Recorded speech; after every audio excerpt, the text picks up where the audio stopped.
way of introduction, my name's Angela Prentner-Smith. I am the founder and managing director of This Is Milk and also of Neve Learning. Now, Neve Learning spun out of This Is Milk as a project in 2020 when we were in lockdown. And I was in this situation. My business was doing quite well. We were a small consultancy and I was also off on maternity leave.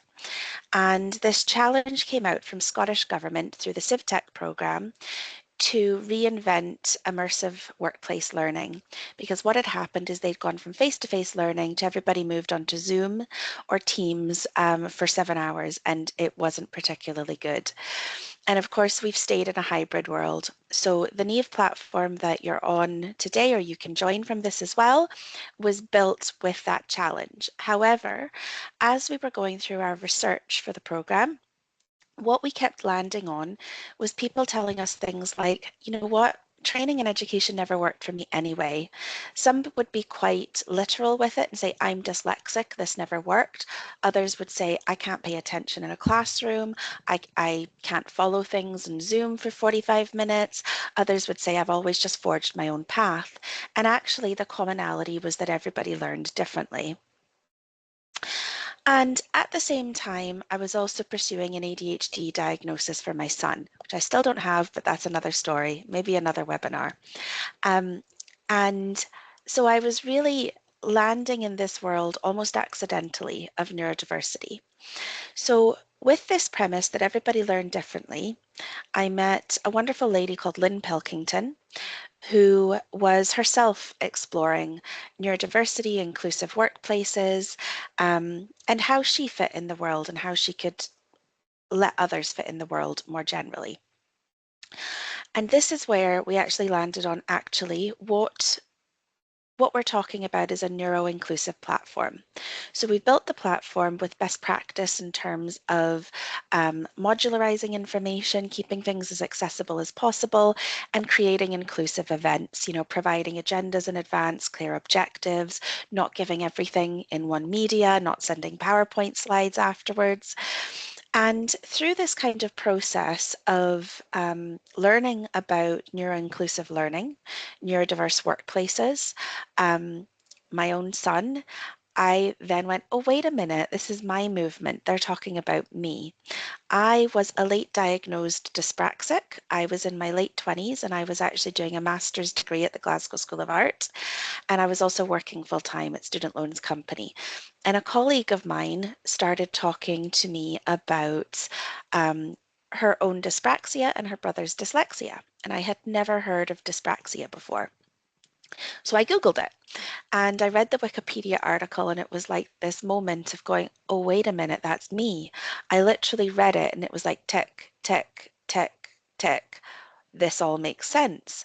So luckily, I was at Glasgow School of Art at that time, and my experience has been actually further and higher education are usually much better set up for learner support for these kinds of things. And I was able to get a formal identification really quite quickly. So met with an educational psychologist, and before she even finished the assessment, she says, well, you're definitely not dyslexic, but you are absolutely dyspraxic.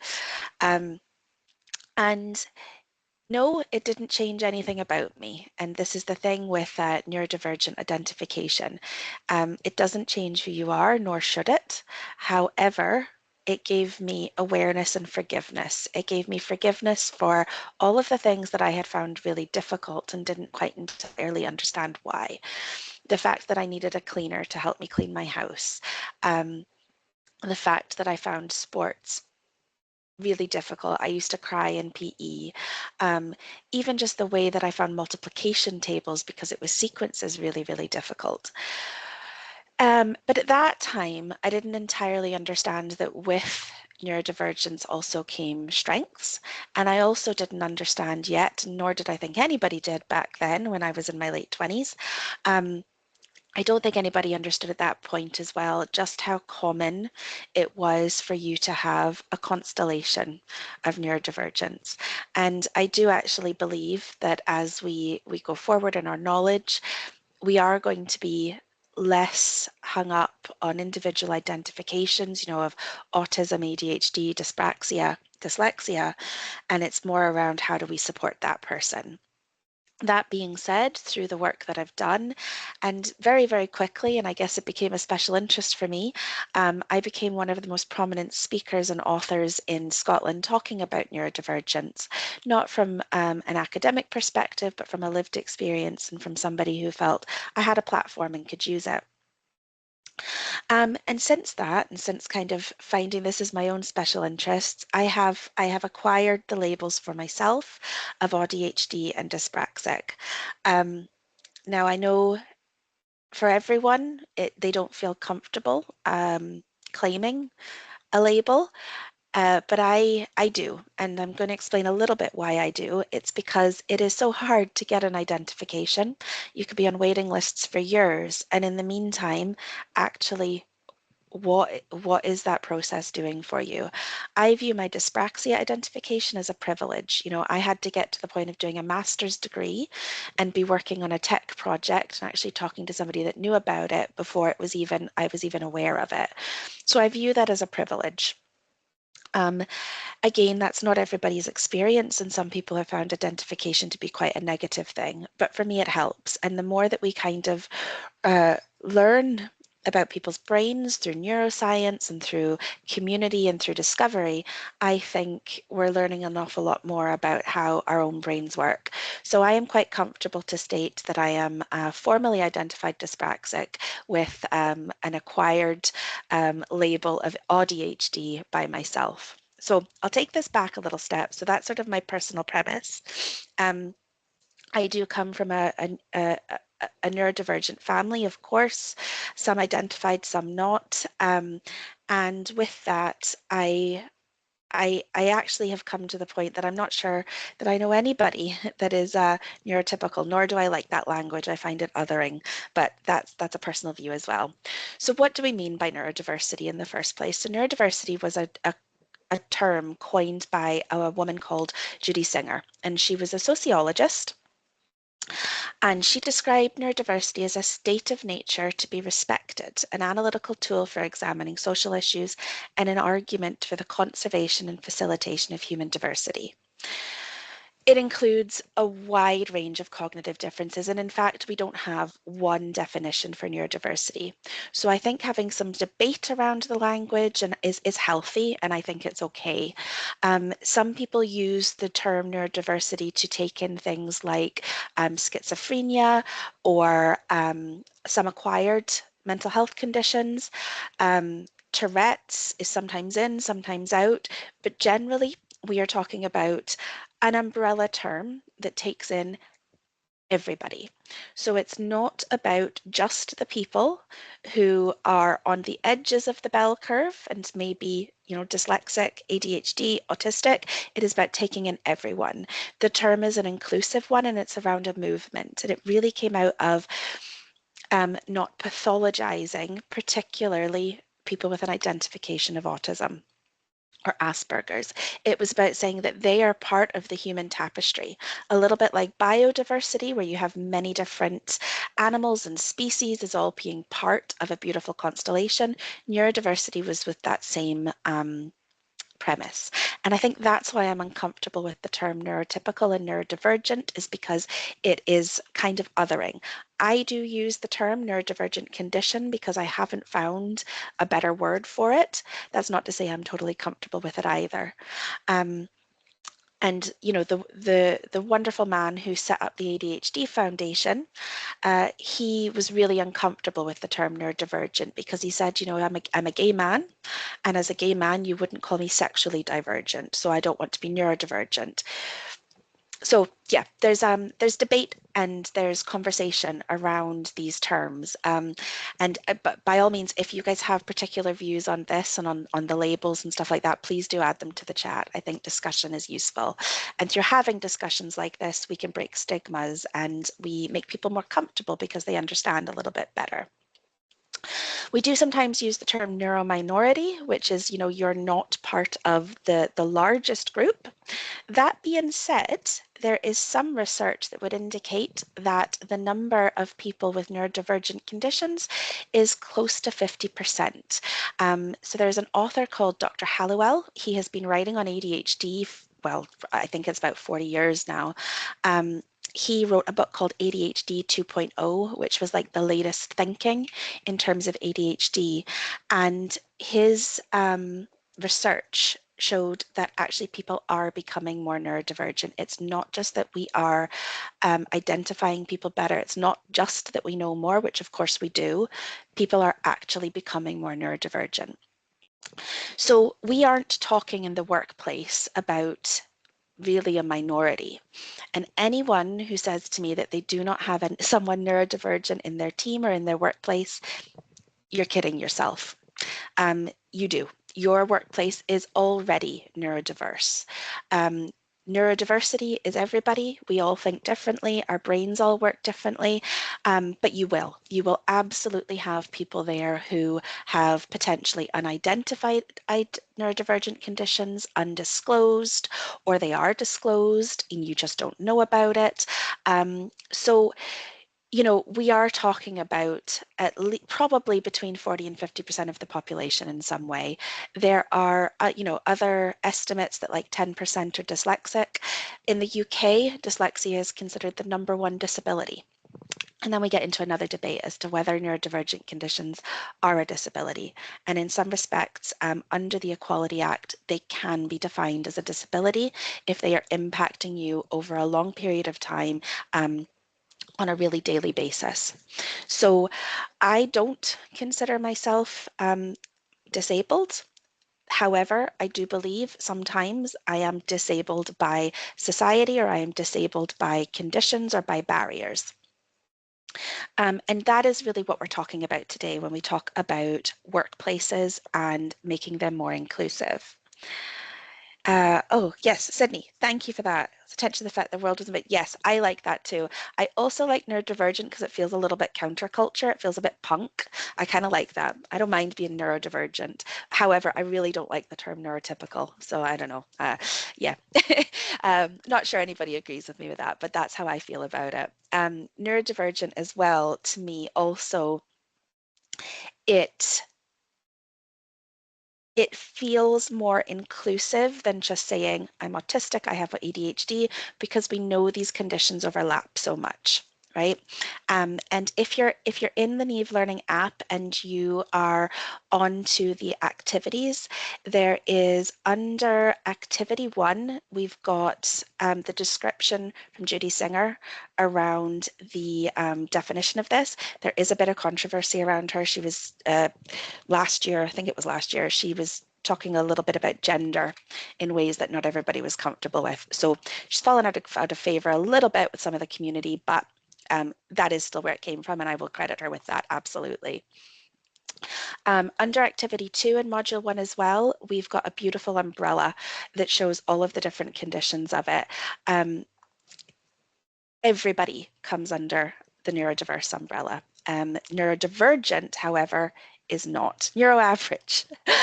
Who's average? Like, that's the thing as well, is it's like, who's normal in this situation?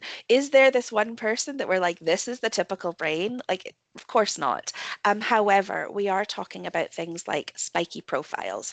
And now in my particular case, that is how my dyspraxia was identified. So I did an assessment, and on processing speed, I was in something like the 3rd centile, meaning 97% of people had better processing speed than me. However, on verbal reasoning, I was in the 99th centile. So my verbal reasoning and my processing speed were at completely opposite ends of the scale, which is how neurodivergent profiles are typically identified and assessed. Not the only way, but it's one of the ways. There are issues with how we are identifying people, and particularly, for example, the fact that all of the diagnostic tools were developed around boys and men. And even if you go onto NHS website, you read ADHD or you read autism, it's the description of an 8-year-old boy with autism or ADHD. It is not the description of a 45-year-old woman or even a 5-year-old girl for that matter. So there are cultural and gender-based and racial-based things that have gone in to how the diagnostic tools have been developed, and they haven't really been updated. So the DSM is still what's being, is the kind of the book that everybody goes to for descriptions of these things, and it really does need updated. It doesn't include ADHD, for example, and it wasn't even that long ago that they didn't believe you could have autism and ADHD at the same time. And if you were identified with one, it actually ruled out the other, which we now know isn't true. The same brain can have traits of autism and ADHD at the same time. You are more likely to have 2 or 3 neurodivergent conditions than you are to have one. But that also kind of brings back to this question of identification, and does it matter? Does identification, does the label actually matter? And I would love your thoughts on that. So please do, drop that into the chat, and we can start a little bit of a conversation around that. So what tends to happen though is if somebody gets picked up with kind of a lead identification, and in schools in Scotland where I live, dyslexia seems to be the easiest one. That seems to be where schools are best set up. So quite often you will get a dyslexia identification before anything else, if you ever get picked up on anything else. And a lot of people can, go through school kind of under the radar. If you're not causing problems for the teachers, why do any identification, right? It's not necessarily about what that's doing for you as a person, it's what that's doing for your teachers. And I think it's a little bit the same in the workplace. If you're not causing any problems, nobody's going to come and say, let's give you some support, okay? So we've got some descriptions and stuff in there in the Neve Learning app. And really what we're saying though, when we're talking about neuroinclusion in the workplace and a neurodiverse or a neurodivergent identification, the issues are because the world was not designed for people with a different brain, right? We came up out of working in the Industrial Revolution where everything was about the same. Everything was to be done the same way. We were all to behave the same way. We wore suits, and even, when women started entering the workforce in terms of business, we started dressing like the men. We started wearing shirts and ties, right? So everything was about normalizing, it was about being the same, it was not about being different. So in the workplace, things that may be difficult to somebody with a neurodivergent condition, or something that not necessarily is even difficult, it's just not the way you would have it, were not considered, because we were all to be the same. We were like, automatons. In school's the same. You're sat at a desk, you're put in a uniform, you're all taught in the same way. We are hopefully moving away from that. But, if you're a teacher with 30 kids, you got to do some things the same for everybody. Now, if you are someone with a neurodivergent condition, this can impact things like your handwriting, focus and attention, understanding social cues, how you experience the world in terms of senses, bright lights, smells. You can experience them more. Now, those are not necessarily a problem, but they are a problem when the environment is not set up in a way that you can process and you can handle comfortably. Now, this is a really good example of something that can be a strength, but in the wrong environment can be a negative. If you are more sensitive to light, to smell, to atmosphere, to noise, you're probably much better at designing spaces. You might actually be very good at interior design or architecture because you understand textures. You are more sensitive. You are picking things up at a higher frequency than everybody else. That can be a strength. That can also build empathy. Can also mean you walk into somewhere, you go, something smells off. There's a gas leak. That fish is off. This can be a strength. But if you're in an environment with very bright lights, noise, there's no noise cancelling headphones, there's no barriers between people's desks, like old call centers type thing, or you're working in a really loud environment, that can be completely overwhelming, and you as a person can feel like you're shutting down. So by making adjustments in the workplace, by understanding how different people experience in the world, you can immediately make them more comfortable and you can bring the best out of them. Now, there's many different ways that neurodivergence can affect a person. and it's as unique as that person is. We do have some commonalities, and across all of the neurodivergent conditions, there is a kind of core and common bit in the middle where it overlaps. And that does tend to usually do with focus and attention. However, you can go into hyperfocus. The notion that people with ADHD can't focus is nonsense. It's like the worst label for that condition. We can focus, we just have difficulty switching that focus on and off. And we can actually focus better than everybody else. It can be a strength when it's switched on, just the switch is broken. So if we are in an environment where there is a lot of stuff that is potentially distracting us, there's not the environment that we can switch that focus on, we can switch that focus off, or if you, for example, are going into a job interview and you're being assessed on how well you're understanding social cues. And now this does happen. There was a study done where they did interviews and they transcribed the interviews and they assessed the person on the interview and then the transcription. The autistic candidates all scored better on the transcript when it was just assessed on what they had said. When they were assessed on the interview, they were more poorly assessed because they're being judged on social cues. So even when we go into how are we designing how we recruit people, this matters. If you're recruiting somebody through an assessment that is looking at their social cues, but actually, or their eye contact, for example, the job you have, that doesn't matter. You know, you've hired them as a data scientist. What does it matter whether they're making eye contact with you? What does it matter if they're behaving in that interview in a way that you would expect? They might be the best data scientist you ever had. So even the way that we recruit people can exclude people with neurodivergent conditions by the way that we have created assessment for roles. Now, in terms of being inclusive, you do have to start with how you're recruiting. Looking at the language of how you're recruiting. Does the job description actually match the job? And are the skills and experiences and qualities that you're asking for actually match that job? Are you asking for leadership ability for a job where you lead no people? Are you asking for great social skills for a job where that's not really matter, where that doesn't really matter? Are you asking for attention to detail for a job that actually what you're looking for is great creativity? So by even looking at the way that you're recruiting for that position means that you could be excluding people unnecessarily and you could be ruling out people with real strengths. Because with neurodiversity, with neurodivergence, we do all have strengths. For example, my own condition, I'll go with the labeled one, dyspraxia, means that I actually have increased empathy. I'm also exceptionally good with words, with written responses, and the part of my brain, this is really fascinating if you're into neuroscience. So there's part of your brain called the mirror, what is it? It's a mirror network, something like that.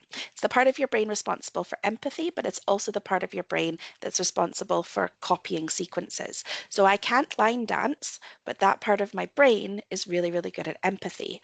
So it lights up differently than someone without dyspraxia as well in those situations. So this is all kind of brain wiring.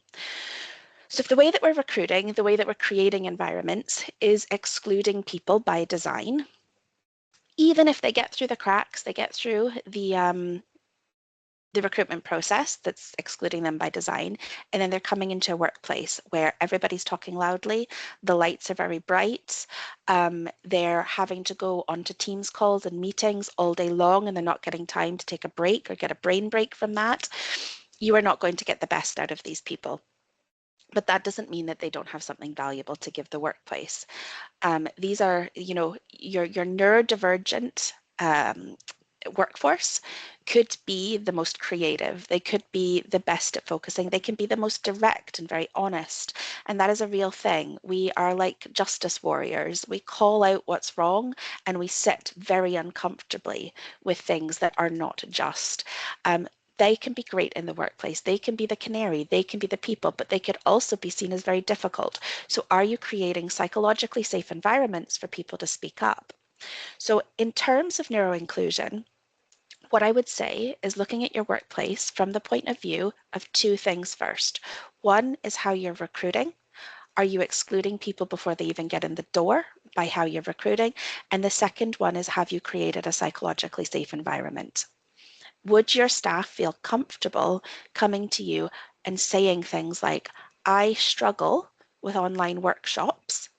I get blindness from all the words and the stuff going on, and I can't facilitate them. Would you feel that your staff could come and speak up about that? If they can't, you've not provided the psychological safety and you cannot move forward in a neuro-inclusive environment for that person.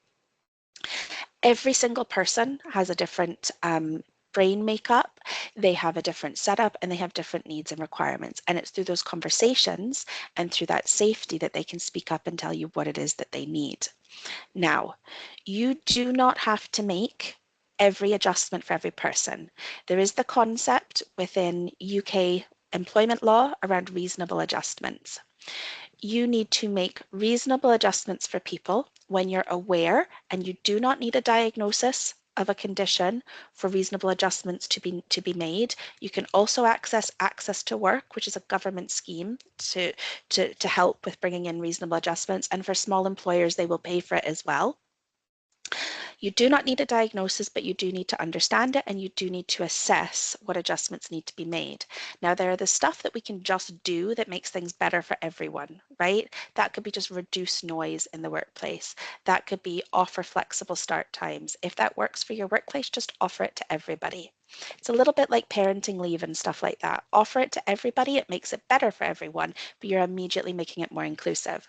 And then beyond that, you're talking about individual adjustments. As an employer, you do not need to make every adjustment if your workplace cannot, for good reason, make that. If it is, I need late start times, but actually you have a shop floor and you can't operate with those different shift patterns. As long as you have a justification, you do not have to do that. However, there is much of this stuff that is actually just about listening, understanding, and reflecting on what the environment actually offers. And by making those adjustments within the workplace, you get people to bring their best selves in. But you're not going to understand that unless you've had the conversation with them and you've created a safe place for them. So as an employer, how do you create that safe place? Well, firstly, you talk about it. You open up about your own condition, or you have other people open up about their conditions. You run webinars like this. You do things like bring in platforms that are neuro-inclusive by design. You start to make small adjustments in the workplace, like change the fonts on things so that they're more dyslexia friendly. You make these things visibly so that people feel more comfortable talking about it. You talk about it in team meetings, and you have one-to-ones. And those one-to-ones right from day one should ask things like, what can we do to help you? What can we do so that you can bring your best self to work? Are there things that we could do? And again, you don't have to consider them all, you don't have to do them all, but you do have to listen. And if it is reasonable, make those changes. So neuro-inclusion isn't about changing the workplace and throwing everything out. It's about understanding your staff and understanding what's going to bring the best out in them. And most of that is to do with conversations and making the place safe. So I know we are out of time. There is, and I will drop it in the chat again, there's a lot of the material within the Neve course that will be online for quite some time. The recording will also go up, and I'm really quite happy for you to contact me on LinkedIn or email and just get in touch. But with that, thank you so much for coming, and I hope you all have a great day.